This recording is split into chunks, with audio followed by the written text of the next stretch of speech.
যে সেই করুণাময় মহান রব্বুল আলামিনের নামে, যিনি অতীব দয়ালু ও মেহেরবান।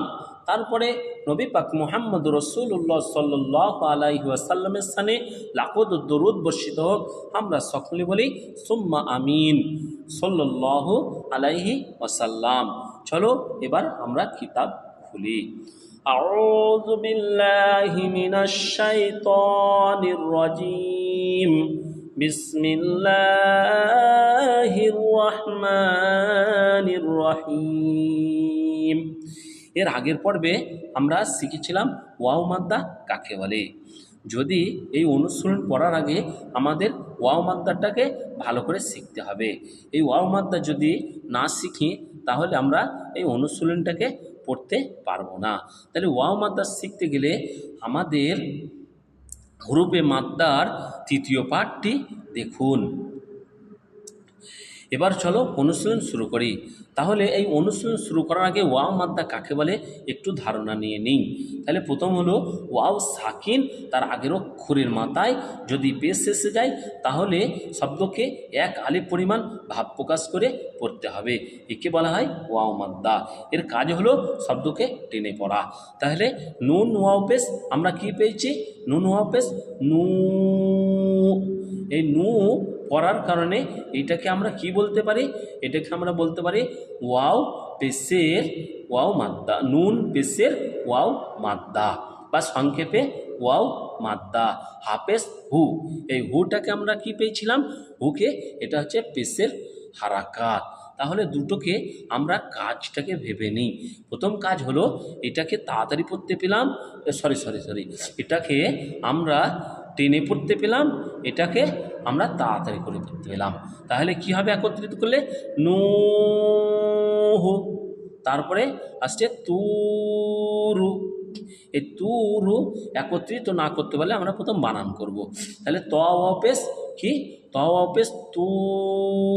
আমরা এখানে দেখে নিই ত ওয়াও পেশ আমরা কি পেয়েছি? ত ওয়াও পেশ তু। এই ত ওয়াও পেশ তু পড়ার সময় আমরা বলেছিলাম যখন টানবো অন্তরের মধ্যে আমরা ভাববো যে এটাকে টেনে পড়তে হয়। তাহলে ত ওয়াও পেশ তু এর কাজ কি? এটা হচ্ছে ওয়াও মাদ্দা, এটার কাজ হচ্ছে টেনে পড়া। তাহলে র পেশ রু, এখানে কি? পেশের হারাকাত। এবার দুটোই কিন্তু পেশ দিয়ে আছে, এইটাকে টানতে গিয়ে এটাকেও যেন না টেনে ফেলি। তাহলে এটার কাজ হচ্ছে টেনে ফেলা, এটার কাজ হচ্ছে তাড়াতাড়ি পড়া। তাহলে তুরু, তুবু,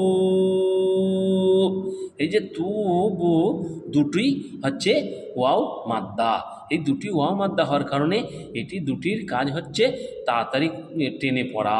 এই টেনে পড়ার কারণে এটা আমরা ভাব প্রকাশও করতে হবে।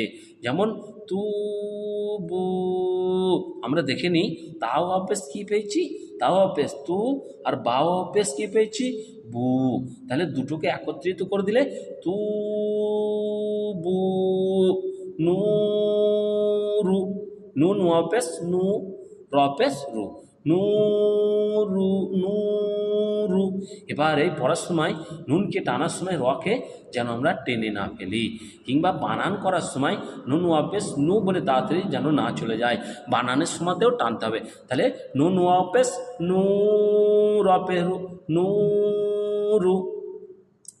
এবার হচ্ছে কলু। তাহলে প্রথমেরটা আমরা কি পেলাম? কলু।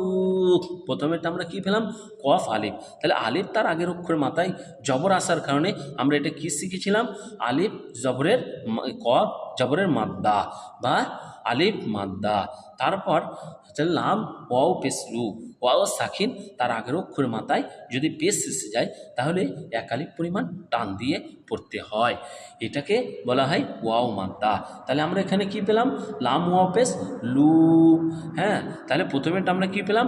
আলিফ মাদ্দা পেলাম, তারপর হচ্ছে ওয়াও মাদ্দা পেলাম। তাহলে দুটোই মাদ্দা পেলাম। দুটো মাদ্দারই কাজ কি? শব্দকে টেনে পড়া। তাহলে আমরা এটা টেনে পড়তে পেলাম, এটা টেনে পড়তে পেলাম, টেনে পড়তে পেলাম, টেনে পড়তে পেলাম। চলো এবার একত্রিত করলে তাহলে কলু, কলু, কলু ইউহি। তাহলে তাহলে এটা আমরা কি পেলাম, ওয়াও সাকিন তার আগের অক্ষরের মাথায় যদি পেশ এসে যায় তাহলে একালি পরিমাণ টেনে পড়তে হবে। তাহলে ইয়া ওয়াও পেশ ইউ, এটা ওয়াও মাদ্দা হলো হামজা ইয়াজের ই, তাহলে এটা কি পেলাম, ইয়া মাদ্দা পেলাম। একটা ওয়াও মাদ্দা পেলাম, একটা ইয়া মাদ্দা পেলাম। দুটো মাদ্দারই কাজ হচ্ছে শব্দকে টেনে পড়া। তাহলে টেনে পড়তে পেলাম, টেনে পড়তে পেলাম, টেনে পড়তে পেলাম, টেনে পড়তে পেলাম। তাহলে ইউহি, ইয়াকুমু, ইয়াকুমু, ইয়াকুমু। তাহলে প্রথমে একটা কি আছে, জাবরের হারাকাত, তারপর হচ্ছে ওয়াও মাদ্দা, তারপর হচ্ছে পেশের হারাকাত। তাহলে কাজটা আমরা একবার ভাবি, তাড়াতাড়ি পড়তে হবে, এটা টেনে পড়তে হবে, এটা তাড়াতাড়ি পড়তে হবে। তাহলে একত্রিত হলে কী হবে, ইয়াকুমু। এগুলো কি বানান করার সময় ইয়া জড়িয়া কফ পেসকু, ইয়াকু মিম পেসমু, ইয়াকুমু, তাকুনু, তাকুনু, তাকুনু। তাটা জবর, ওয়াওটা ইয়া মাদ্দা, ওয়াও মাদ্দা, নুনটা পেশের জবর। তাহলে তাকুনু, হারুনু, হারুনু, হারুনু। এটা হচ্ছে আলিম মাদ্দা, এটাও ওয়াও মাদ্দা, এটা পেশের হারাকাত।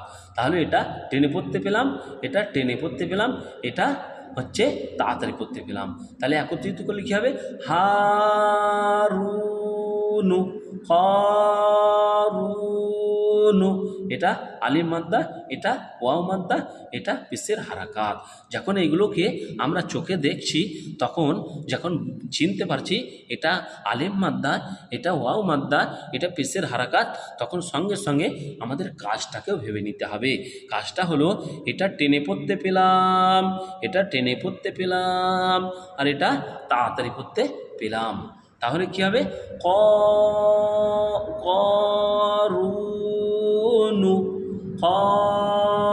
করুনু, করুনু, দাখিরুনা, দাখিরুনা।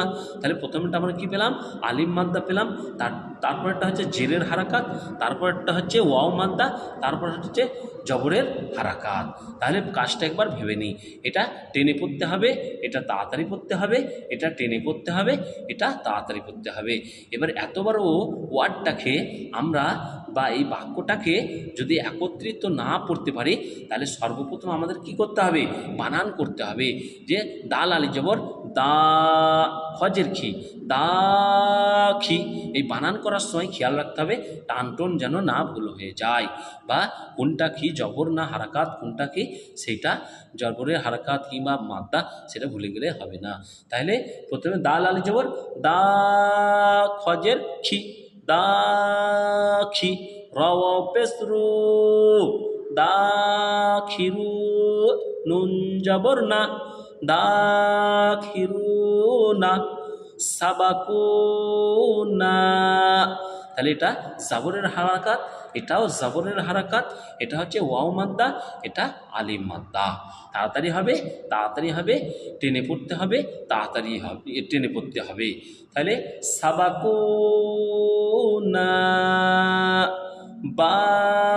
বাসিতুনা, বা আলি জবর বা, সিনজের সি, ত ওয়াও পেশ তু, বাসিতু, নুন জবর না।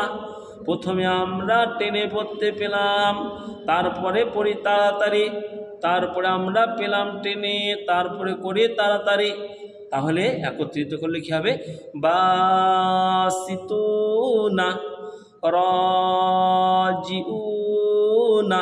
প্রথমেরটা আলিম মাদ্দা, আলিম মাদ্দা হওয়ার কারণে এটার কাজ হচ্ছে টেনে পড়া। তারপর জেরের হারাকাত, এর কাজ হচ্ছে তাড়াতাড়ি পড়া। তারপর হচ্ছে ওয়াও মাদ্দা, ওয়াও মাদ্দার কাজ হচ্ছে শব্দকে টেনে পড়া। নুন জবরের হারাকাত, এটা হচ্ছে তাড়াতাড়ি পড়া। তাহলে কি হবে, দাখিরুনা, দাখিরুনা। চলো আর একবার আমরা ভালো করে বুঝে নিই। এই ওয়াইয়ের অনুশীলন পড়ার সময়, ওয়াও মাদ্দার অনুশীলন পড়ার সময় আমরা ওয়াও মাদ্দা কাকে বলে ভালো করে এখানে জেনে নিয়েছি। তাহলে ওয়াও সাকিন তার আগের অক্ষরের মাথায় যদি জবর, ওয়াও সাকিন তার আগের অক্ষরের মাথায় যদি পেশ থাকে তাহলে একালিক পরিমাণ টেনে পড়তে হবে, একে ওয়াও মাদ্দা বলা হয়। তাহলে কি হলো? নূহু, তাহলে এটিকে টান দিয়ে পড়তে হবে, এটা তাড়াতাড়ি পড়তে হবে। তাহলে নূহু, নূহু, তুরু, তুরু, তুবু, নূরু, নূরু, ক্বালু, ক্বালু, ইউহি, ইউহি, ইউহি, ইয়াকুমু, ইয়াকুমু, ইয়াকুমু, তাকুনু, তাকুনু, হারুনু, হারুনু, কারুনু, কারুনু, দাখিরুনা, দাখিরুনা, সাবাকুনা, সাবাকুনা, বাসিতুনা, বাসিতুনা, রাজিউনা, রাজিউনা। তাহলে আমরা মোটামুটি তিনটে মাদ্দা সম্পর্কে আমাদের ধারণা হয়ে গেল, আলিম মাদ্দা, ইয়া মাদ্দা, ওয়াও মাদ্দা। এরপরের আমরা ক্লাসে শিখব যে খাড়া জবর, খাড়া জের আর উল্টা পেশ, এই সম্পর্কে এরপরের ভিডিওতে শিখব ইনশাল্লাহ।